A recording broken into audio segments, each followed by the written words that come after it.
Dimintakan dong, buka di dalam doa kelas kita. Mari kita berdoa. Bapa kami yang baik, terima kasih Tuhan atas kegiatan yang luar biasa di dalam hidup kami Tuhan. Pada Tuhan dapat mulai kegiatan pembelajaran kami, berkati Tuhan dari awal sampai kegiatan pembelajaran kami Tuhan. Sehingga apa yang kami belajar Tuhan dapat yang baik Tuhan, bagi kita masa hidup. Terima kasih Yesus mengajarkan pembelajaran kami dari awal sampai jelaskan di tangan-Mu Tuhan. Haleluya, amin. Amin, terima kasih. Ayo kalian lihat kiri kanannya, bawahnya, apakah ada sampah? Gak ada, bagus, pada bersih ya. Cek dong teman-temannya siapa nih yang nggak masuk hari ini? Fiona. Fiona kemana dia? Dispens. Dispens kenapa? Perpisahan. Perpisahan sekolah lain ya undangannya. Iya. Oke. Ya, kita belajar ya hari ini ya. Hari ini topiknya adalah teologi ekologi. Yuk kita lihat PPT. Teologi ekologi, iman Kristen dan kepedulian terhadap lingkungan. Ini dia. Kalau kita kaitkan teologi ekologi ini dengan materi minggu lalu, apa judulnya? Mediasi dan rekonsiliasi. Nah, mediasi dan rekonsiliasi sangat berhubungan ya, karena kalau kita tidak bermediasi dengan orang lain, nggak bakal bisa ada yang namanya rasa peduli terhadap lingkungan. Makanya perlu mediasi, perlu rekonsiliasi. Semua materi dalam pembelajaran agama itu sangat berkaitan atau berhubungan ya. Nah, kita belajar dulu pengertian teologi ekologinya ya. Sama-sama kita baca boleh di PPT. Dari teologi ekologi adalah 1, 2, 3. Teologi ekologi adalah cabang dari teologi Kristen yang membahas hubungan antara iman kepada Allah dan tanggung jawab manusia terhadap lingkungan hidup. Teologi ini muncul sebagai respon atas krisis lingkungan yang semakin parah dan mengajak umat Kristen untuk bertindak menjaga ciptaan sebagai bagian dari iman yang hidup. Iya, kalian memahami bahwa teologi ini tuh muncul terhadap krisis lingkungan yang terjadi, baik ekosistem air, udara, darat, dan lain sebagainya. Nah, aku mau sampaikan bahwa kita belajar hari ini punya tujuan. Ya, ada 4 tujuannya ya, ada di PPT juga. Mari kita baca tujuan pembelajaran yang pertama. 3, 2, 1. Menjelaskan pengertian teologi ekologi dalam terang iman Kristen. Tujuan pembelajaran dari materi ini kamu disuruh paham nih, apa arti teologi ekologi dalam terang iman Kristen. Yang kedua sama-sama 3, 2, 1. Menganalisis ayat-ayat Alkitab yang menekankan tanggung jawab manusia terhadap ciptaan Allah. Ya, akhirnya bertujuan untuk kamu dapat menganalisis ayat-ayat Alkitab yang menekankan tanggung jawab manusia terhadap ciptaan Allah. Tujuan pembelajaran yang ketiga, 1, 2, 3. Menunjukkan sikap peduli lingkungan sebagai wujud iman Kristen yang bertanggung jawab. Ya, sudah mengerti pengertiannya dan sudah menganalisis ayatnya, kamu diharap dapat peduli terhadap lingkungan sebagai wujud iman Kristen kamu yang bertanggung jawab kepada lingkungan ciptaan Tuhan. Terakhir, tujuan yang terakhir adalah yang keempat, 3, 2, 1. Merancang aksi nyata untuk menjaga lingkungan berdasarkan nilai-nilai kekristenan. Yang terakhir ya, setelah 3 tujuan tadi kamu diminta untuk bisa merancang aksi nyata menjaga lingkungan berdasarkan nilai-nilai kekristenan. Nah, ibu mau tanya sama kamu, waktu kamu dengar materinya ya, yang kamu pahami tentang teologi apa, Rahel? Teologi itu tentang firman Tuhan. Tepuk tangan.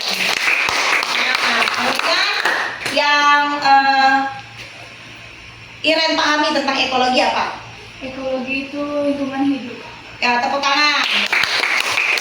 Nah, si Steven, kalau teologi ekologi apa? Teologi ekologi itu ilmu yang mempelajari tentang alam dan Tuhan. Ya, tepuk tangan. Steven, berarti sudah punya gambaran kali ya.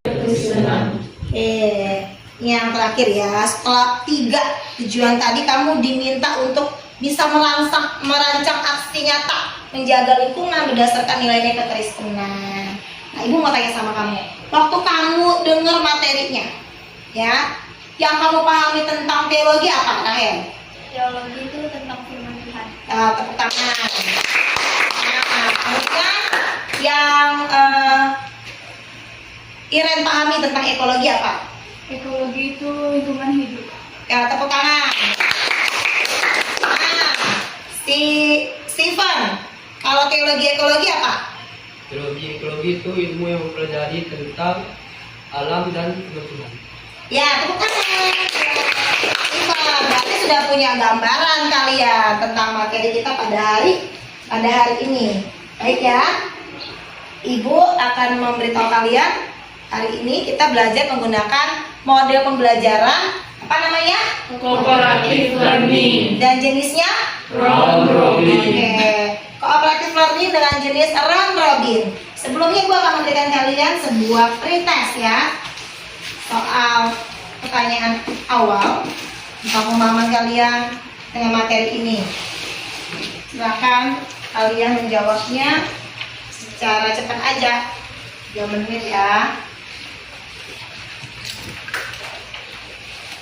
Kalau lagi ke belakang, nah, kalian pahami tentang materi ini apa? Boleh tulis.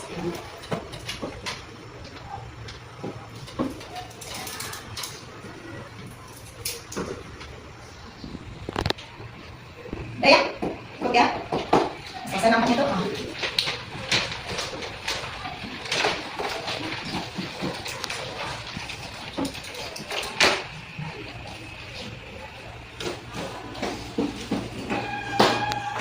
Selanjutnya kita akan menonton nih video pembelajaran tentang kerusakan lingkungan.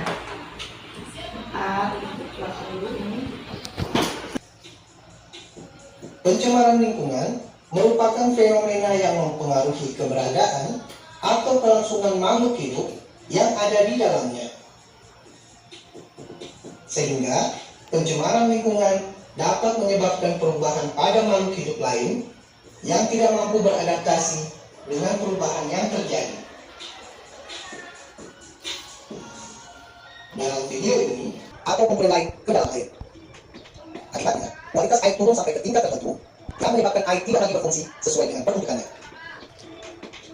Faktor penyebab pencemaran air dapat berupa pembuangan limbah yang berasal dari limbah industri dan pencemaran udara sekunder, yakni pencemaran yang terjadi disebabkan oleh reaksi antara substansi pencemar udara yang terjadi di atmosfer, seperti pembentuk. Adalah proses pembersihan pencemaran tanah dengan menggunakan mikroorganisme seperti jamur dan bakteri. Bioremediasi bertujuan untuk memecah atau mendegradasi zat pencemar menjadi bahan yang kurang beracun atau tidak beracun. Udah belajar dari video pembelajaran tadi. Mari kita melakukan pembelajaran tadi yang dibilang. Pertama, kamu nanti gue tanya dulu nih tentang video tadi. Kamu jawab. Di situ baru kalian masuk ke kelompok kalian. Kita bentuk kelompok dulu ya. Bagi kelompoknya 2 kelompok. Silakan langsung ke kelompoknya masing-masing.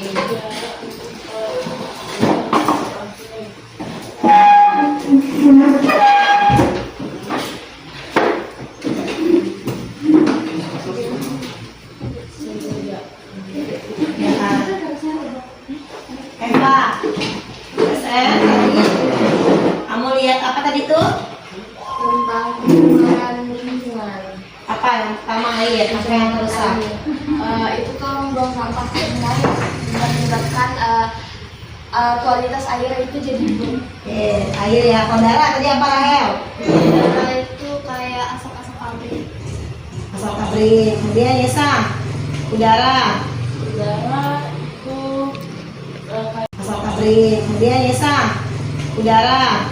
udara itu kayak asap dari kendaraan pribadi. Oke. Air lagi tadi apa? Air tadi airnya itu kotor karena limbah dari kegiatan manusia. Oke, tadi darat.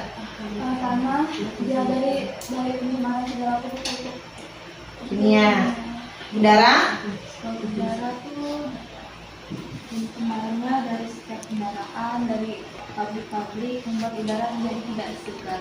Tepuk tangan dulu yang buat jawabnya ya. Nah, silakan kalian diskusi dalam kelompok ya.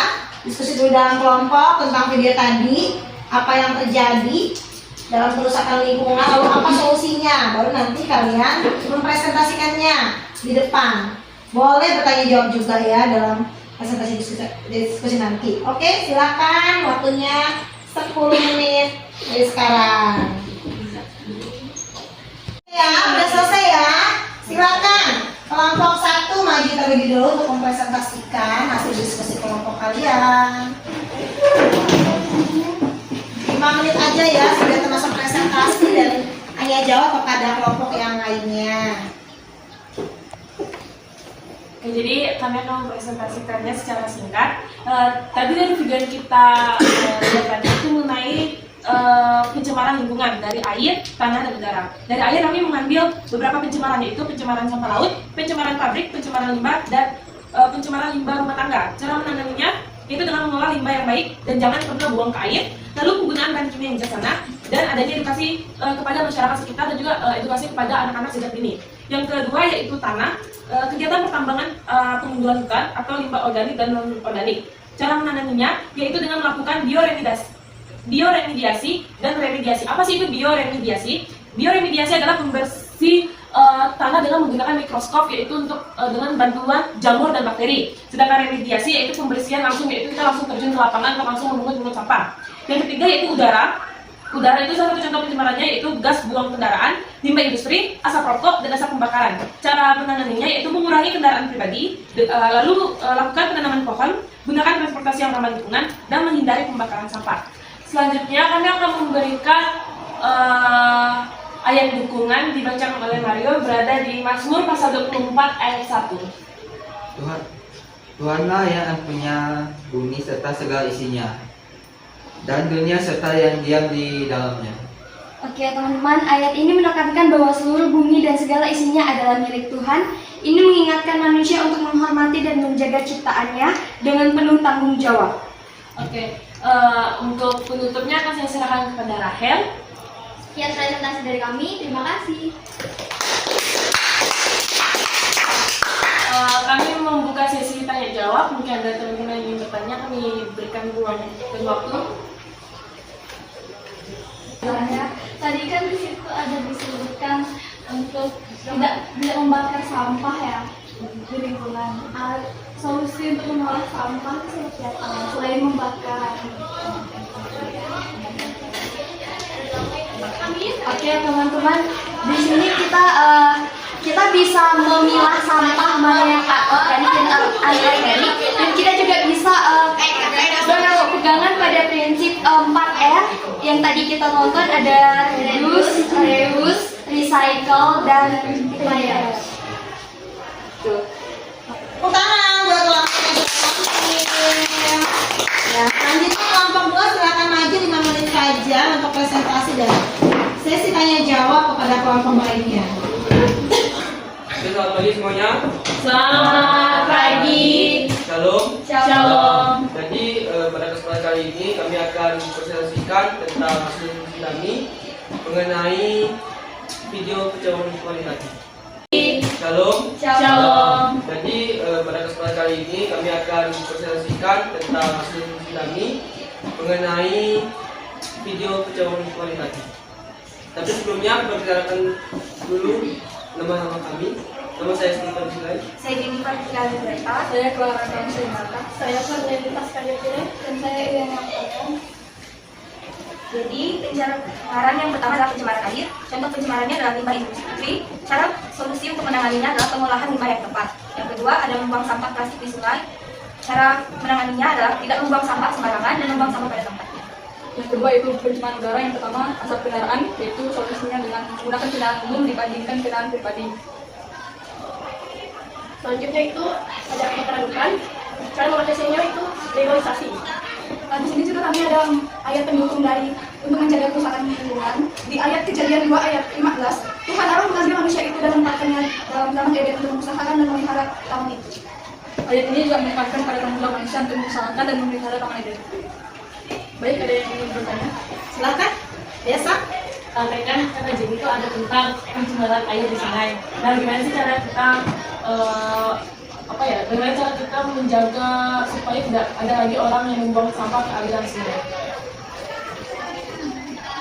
Dengan memberikan peringatan kepada warga-warga sekitar dan memberikan sanksi jika ada pelaku yang berani melakukan tindakan tersebut. Kalau misalnya sampahnya udah hanyut di sungai, kira-kira ada nggak teknologi yang bisa membantu gitu? modern gitu sih kayaknya masih susah banget ya untuk kita ya di kehidupan sehari-hari. Mungkin bisa kayak melakukan kayak kerja bakti gotong royong untuk membersihkan lingkungan sekitar, kayak berpartisipasi dalam suatu daerah tersebut untuk membersihkan lingkungan. Ya baik, dari contoh kami mengucapkan terima kasih.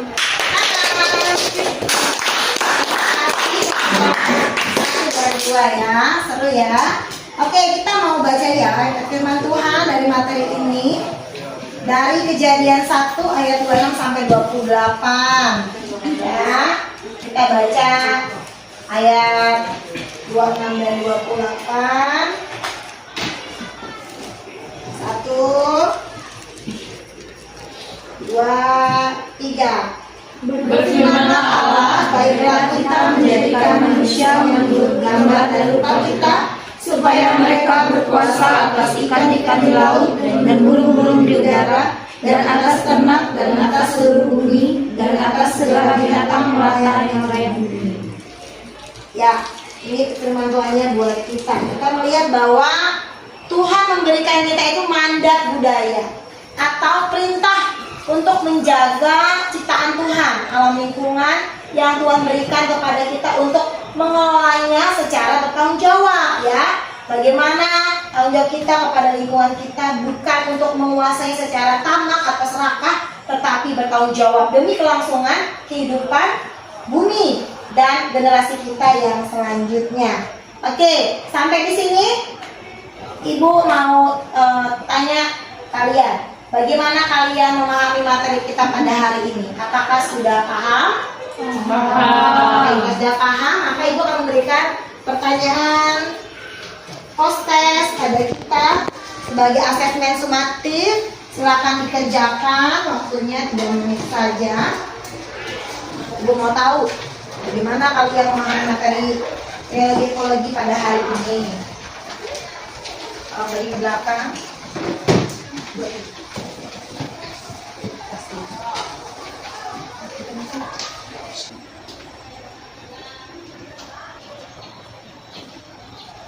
Oke, sudah nampaknya tuh ya. Bu ambil ya.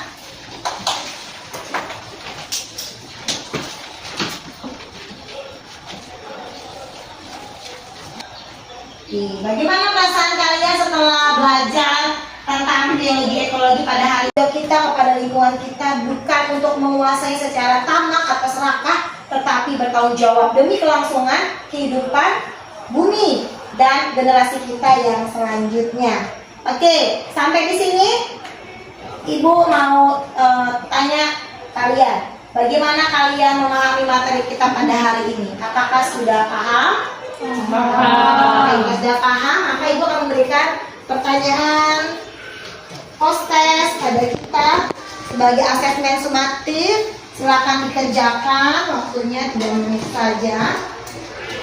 Ibu mau tahu bagaimana kalian memahami materi ekologi pada hari ini. Dari belakang.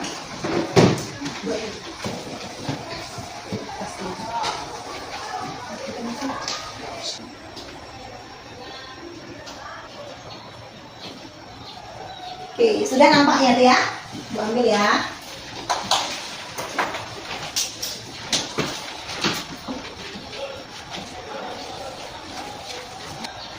Bagaimana perasaan kalian setelah belajar tentang teologi ekologi pada hari ini? Ayo, Clara, apa yang kamu rasakan? Pengalaman apa? Senang sih Bu, karena dengan materi ini kita bisa mengerti lebih lanjut tentang teologi ekologi, yang dimana teologi itu sendiri tentang firman Tuhan, ekologi tentang lingkungan, jadi keduanya itu mempunyai hubungan yang terkait lah. Oke, tepuk tangan. Ayo, apa yang kamu alami setelah belajar ini? Bagaimana? Saya senang belajar teologi ekologi ini karena saya jadi bisa tahu kalau lingkungan kita ini sudah tercemar. Jadi kita tuh harus mengatasinya, melakukan banyak tindakan supaya tidak lebih tercemar lagi dan sesuai dengan firman Tuhan. Oke, tepuk tangan. Elin lagi, silakan. Jadi makin tahu nih betapa pentingnya lingkungan sekitar kita. Oke, tepuk tangan.